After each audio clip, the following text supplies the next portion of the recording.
Greetings, dear subscribers and casual listeners of my channel. Voldemort didn't fight alone. He was aided by a group of people who called themselves the Death Eaters. Bellatrix Lestrange, Barty Crouch Jr., Lucius Malfoy, these characters earned their infamy. Many fans of the series, if not outright admirers of the Death Eaters, were at least curious about how this organization functioned. Being a Death Eater wasn't just about wearing a hood and committing evil deeds. It meant following the commandments set by the Dark Lord. Let's explore them. Enjoy watching. Number 1. Never speak Voldemort's name. Voldemort was feared to the point that most characters referred to him as he who must not be named. Death Eaters, however, had a different title for him: the Dark Lord or the Master. Voldemort wanted his enemies to fear him and his followers to revere him. Even those closest to Voldemort, like Severus Snape, adhered to this rule, always referring to him as the Dark Lord.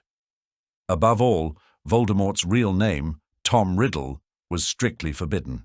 Woe to any Death Eater foolish enough to utter it. Number 2. Unquestioning obedience. Voldemort and the Death Eaters borrowed heavily from military discipline, follow the rules and ask no questions. Every Death Eater understood that they would often have to carry out tasks they'd rather not. Voldemort occasionally made unusual requests. For instance, he asked Bellatrix Lestrange to place an object in her Gringotts vault. She had no idea what it was, but complied without question. On the other hand, when Voldemort asked Lucius Malfoy for his wand, Lucius hesitated and asked questions, much to Voldemort's displeasure. Narcissa, Lucius's wife, quickly urged him to comply, understanding the risks of delay. Number 3. Dark attire. Every organization needs a color scheme. The Death Eaters' colors were black, occasionally dark green or navy. Rarely were any of Voldemort's followers seen in bright or garish clothing. Their dark robes were an extension of the Dark Lord himself. As you know, Voldemort favored long, flowing, dark garments, exuding confidence and control. Meanwhile, the Death Eaters wore heavier, simpler versions that echoed his style while marking their subordinate status. Number 4. Send children to Hogwarts. In his youth, Voldemort had wanted to teach at Hogwarts, but was denied, first for being too young, and later for being too dangerous. Despite this, his view of Hogwarts remained positive. While he despised some staff and subjects like Muggle studies, he still considered Hogwarts the best place for magical education. As a result, even when Voldemort openly rebelled, Death Eaters were expected to send their children to Hogwarts. At first glance, this seemed contradictory, but Hogwarts not only trained their magical skills, but also provided potential new recruits for Voldemort's cause. Number 5. Infiltrate the Ministry. One of Voldemort's main goals was to overthrow the existing order, which meant taking control of the Ministry of Magic. Death Eaters were tasked with infiltrating the Ministry, often through influence, wealth, or social power. Those who infiltrated initially had to remain unnoticed. When the time came, they staged a coup, placing a puppet minister in charge. Death Eaters like Yaxley then worked to consolidate their newfound power, acting more like politicians and enforcers than soldiers. Number 6. Introduce their children to the cause. Being a Death Eater wasn't just about personal allegiance to Voldemort. It meant passing his ideology to the next generation. Draco Malfoy is a prime example. In The Half-Blood Prince, he was tasked with assassinating Dumbledore, a mission that also served as his initiation. Other examples include Crabbe and Goyle, whose parents were also Death Eaters. When Voldemort seized Hogwarts, he placed his followers in charge, ensuring they would brainwash the young and groom them to join his army. Number 7. Eliminate those who oppose Voldemort's ideology. Voldemort's ideology allowed no middle ground. You were either with him or against him. Anyone who rejected him was an enemy and had to be eliminated. Sometimes, even members of Death Eater families became targets. Those who pledged loyalty to the Dark Lord had to consider whether their families would agree or risk becoming enemies themselves. Number 8. Endure Voldemort's wrath. Death Eaters needed tremendous patience. Voldemort was often volatile. He didn't hesitate to punish his followers, sometimes for trivial reasons or simply because he was in a bad mood. Death Eaters had 3 options: endure his tantrums, attempt to resign, or confront him. Needless to say, the first option was the only viable one. Number 9. Respect the hierarchy. Hierarchy exists everywhere, in nature, in society, and among the Death Eaters. At first glance, the Death Eater hierarchy seems simple. There's the Dark Lord and then everyone else. But it was more nuanced. Voldemort knew that controlling a large group was easier when people believed they could rise through the ranks for loyal service or fall for disobedience. Becoming a Death Eater was an honor not granted to everyone. Some, like Lucius Malfoy, were demoted when they displeased the Dark Lord. Number 10. Forget that Voldemort is a half-blood. It's ironic that the leader of a pure-blood supremacist ideology was a half-blood himself. While many Death Eaters were unaware of Voldemort's true heritage, those who did know had to pretend otherwise. Ultimately, the Death Eaters focused on his power rather than his lineage. All that mattered was his strength and his ability to uphold their ideology. Number 11. Do not use Muggle technology. The Death Eaters despised Muggles, not just with disdain, but with a deep, trembling hatred. To Voldemort, Muggles represented all that was inferior, a reminder of his wretched Muggle father. He couldn't tolerate anything associated with their world. Muggle technology in particular disgusted him, and its use was considered a betrayal. Bellatrix Lestrange embodied this hatred. When a junior Death Eater once suggested using Muggle radios, she flew into a rage. "Are you out of your mind?" she hissed, her eyes blazing. "We will not sully ourselves with their pathetic junk." No one dared to argue. No one ever said no to Bellatrix. Lucius Malfoy adhered to this ideology as well. His manner was devoid of any trace of Muggle inventions. Light came from magic. Conveniences were purely wizarding. When Draco heard Hermione talk about Muggle science, he merely sneered. "What rubbish! Magic is what matters," he said with contempt. Voldemort allowed no compromises. Any attempt to justify the use of Muggle technology was met with fury. Once, Yaxley proposed studying Muggle security systems. Voldemort's gaze turned icy. "Do you think magic is weak?" he hissed. The suggestion was never made again. Punishments for disobedience were severe. One Death Eater admitted to using a Muggle lighter simply to start a fire. Voldemort silently raised his wand. Avada Kedavra. No mercy. The others learned their lesson, yet the fear ran deeper.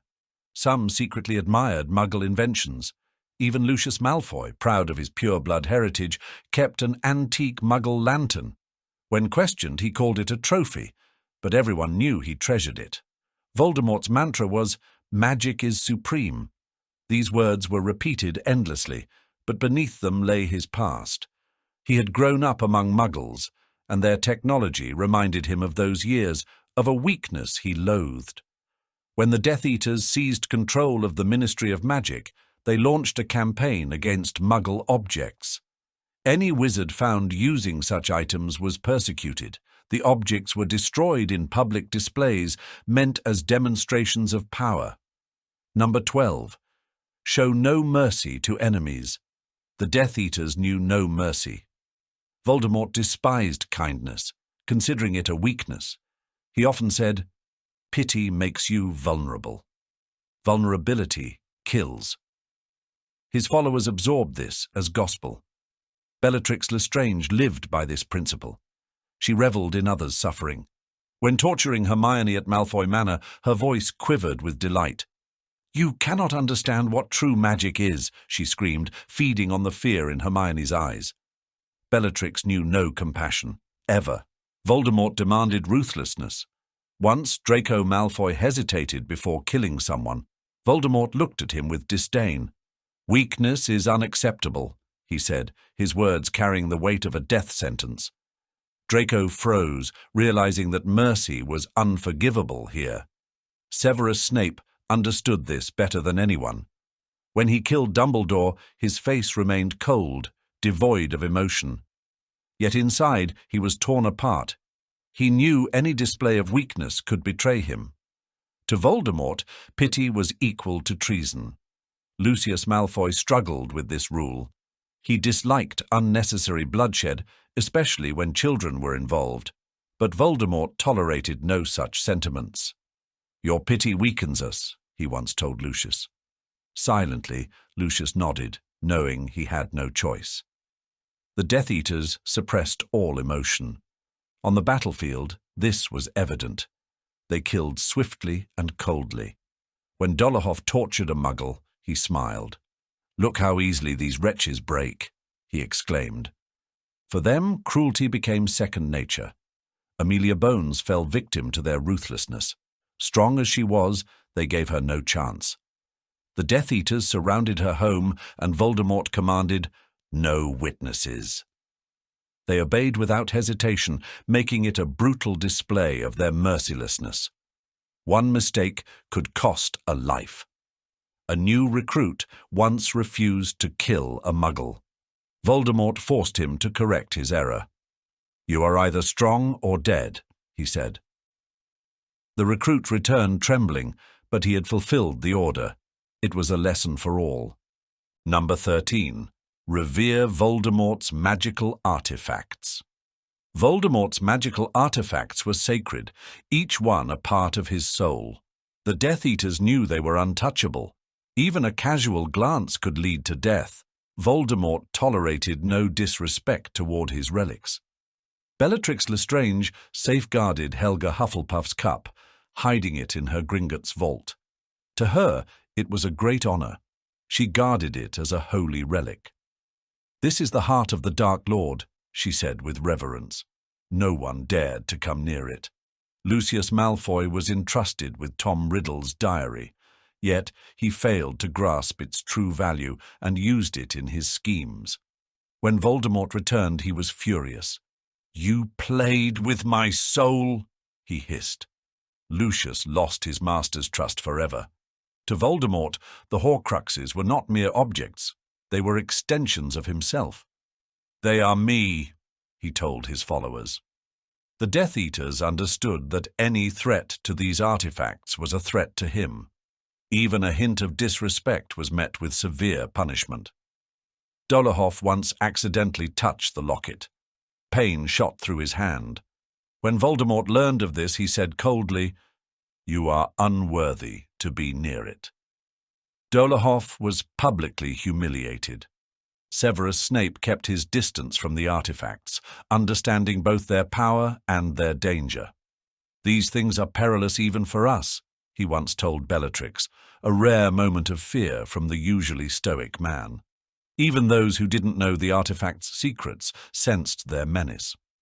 When Harry, Ron, and Hermione found the locket, the oppressive aura was undeniable. "It feels like it's crushing me," Ron said. "These objects didn't just hold power, they inspired dread." Voldemort shrouded his relics in mystery. "You guard a piece of my heart," he once told Bellatrix. Her eyes gleamed with pride. She considered it the highest honor. Each destroyed Horcrux brought Voldemort unbearable pain. When the diary was destroyed, his rage consumed everything around him. "They are destroying my strength," he screamed. The Death Eaters witnessed his torment. Number 14. Maintain the illusion of Voldemort's power. The Death Eaters built a myth. Voldemort was almighty, invincible. Even his failures were turned into legends. The illusion of strength was his greatest weapon. Bellatrix Lestrange believed in him fanatically.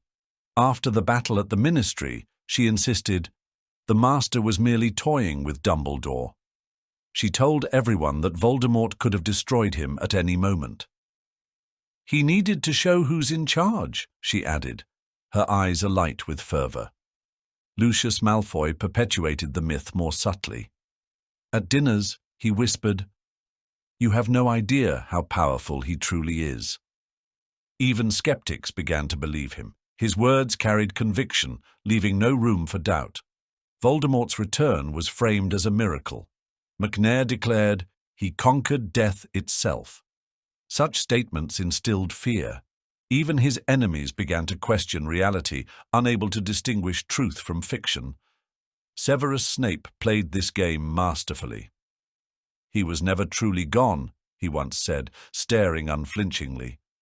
His calm demeanor inspired terror, erasing all doubts immediately. Voldemort knew how to hide his weaknesses. When his strength was diminished, he avoided appearing in public, sending the Death Eaters instead. "The Master is watching," they would say. Even his absence inspired fear. After the Battle of Hogwarts, the Death Eaters acted swiftly. Yaxley reassured them, "This is only the beginning. The Dark Lord will return stronger than ever." These words bolstered morale, reinforcing the belief that defeat was temporary. The illusion worked flawlessly. Even Voldemort's name inspired terror. "His name frightens everyone," Harry Potter once said. This myth, carefully constructed by Voldemort, was more powerful than any curse. The Death Eaters feared doubt. They knew that weakness could mean death. Even rumors of mistrust were dangerous. Voldemort kept them in constant fear, ensuring their loyalty through terror. Number 15. Never fully trust one another. The Death Eaters didn't trust each other. This was law. Voldemort saw trust as a weakness and encouraged suspicion. Everyone knew that an ally could easily become an enemy. Bellatrix Lestrange trusted no one, not even Lucius. She despised his caution. "You're weak, Lucius," she would sneer, her words cutting like a blade. Lucius, in turn, didn't trust Bellatrix either. He knew her loyalty was solely to Voldemort. "She'd betray us if he ordered her to," he told Narcissa. His fear was justified and true. Voldemort encouraged discord. He enjoyed watching his followers argue. When Bellatrix shouted at Snape, he merely smirked. "You serve me, not each other," he said, relishing the chaos. Severus Snape lived in isolation. He trusted no one. When he saw whispers behind his back, he stayed silent, knowing that unnecessary questions could be fatal. "In this world you're on your own," he once told Dumbledore. Dolohov accused McNair of theft. Voldemort didn't intervene, watching them argue instead. "Grow stronger," he said coldly. It was a lesson in survival. Voldemort loved to sow division. He gave conflicting orders to different followers, keeping them in constant tension. No one ever knew who might become the next target. The Death Eaters feared each other, but they feared Voldemort even more. Bellatrix would whisper, "He knows everything." It was both a truth and a threat. Number 16. Respect the purity of magical blood. Blood purity was a cult. Voldemort made it the heart of his ideology. Muggle-borns were scum, Muggles even worse. The Death Eaters either truly believed this or were too afraid not to. Bellatrix Lestrange fanatically defended blood purity. "Pure blood is power," she cried. Her pride in her lineage was boundless. Hermione Granger filled her with disgust.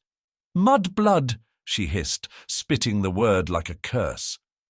Lucius Malfoy raised Draco in this belief. "We are above them," he told his son. Draco repeated this mantra at Hogwarts, sneering at those who weren't pure blood, even if it was merely a performance of superiority. But not everyone fit the ideal. Severus Snape, a half-blood, kept his heritage a secret. "If they find out, I'm dead," he once confided to Dumbledore. His life hung by a thread. Even Voldemort himself was a half-blood. Yet this was never discussed. Bellatrix justified it, saying, "The Dark Lord is beyond blood." Fear silenced any dissent, even among those who knew the truth. Marriages to Muggle-borns were a disgrace. Andromeda Tonks was cast out of the Black family for marrying one. "She betrayed our blood," Bellatrix declared with venom. No one dared to challenge her.